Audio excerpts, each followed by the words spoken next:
നമസ്കാരം. വേണാടുവാണ പെരുമാൾമാരിൽ അവസാനയാളാണ് രാമവർമ്മ കുലശേഖര പെരുമാൾ. ഭരണം നടത്തിയിരുന്ന കാലത്ത് തന്റെ ഇന്നത്തെ ഉന്നതിക്കും സർവ്വ ഐശ്വര്യങ്ങൾക്കും കാരണക്കാരിയായ ആര്യങ്കാവ് ചുരത്തിലെ ദേവിയെ അവിടെ നിന്നും തന്റെ രാജ്യത്തിലേക്ക് കൊണ്ടുവരിക എന്ന ലക്ഷ്യത്തോടെ അദ്ദേഹം ആര്യങ്കാവ് ചുരത്തിലെത്തി വൃദ്ധം ആരംഭിച്ചു. തപസ് ചെയ്ത് ദേവിയെ പ്രത്യക്ഷപ്പെടുത്തി. തന്നെ സഹായിച്ച ദേവി തന്റെ നാട്ടിലേക്ക് എഴുന്നള്ളണമെന്നും തന്റെ പരദേവതയായി വാഴണമെന്നും അപേക്ഷിച്ചു. അങ്ങനെ ദേവി അവിടെ എത്തി ഭാരതപ്പുഴയിൽ നീരാട്ട് നടത്തുകയായിരുന്ന ഏതോ മനക്കിലെ 3 കൊമ്പനാനകൾ ദേവിയുടെ രൂപം കണ്ട് പരിഭ്രാന്തരായി ദേവിയെ ആക്രമിക്കാൻ ഒരുങ്ങി.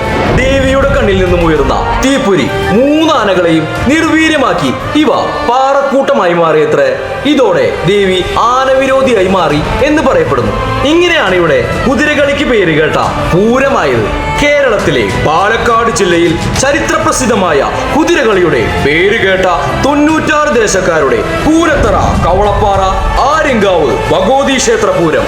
ഏപ്രിൽ 4-നാണ് പൂരം. ഏപ്രിൽ 3 പൂരത്തലേന്നാണ് ചരിത്രപ്രസിദ്ധമായ കുതിരകളി മഹോത്സവം അരങ്ങേറുന്നത്. ഈ ദിവസം 60 വർഷങ്ങൾക്ക് ശേഷം ഒരു അതിഥി എത്തുന്ന മഹത്തായ ദിവസം.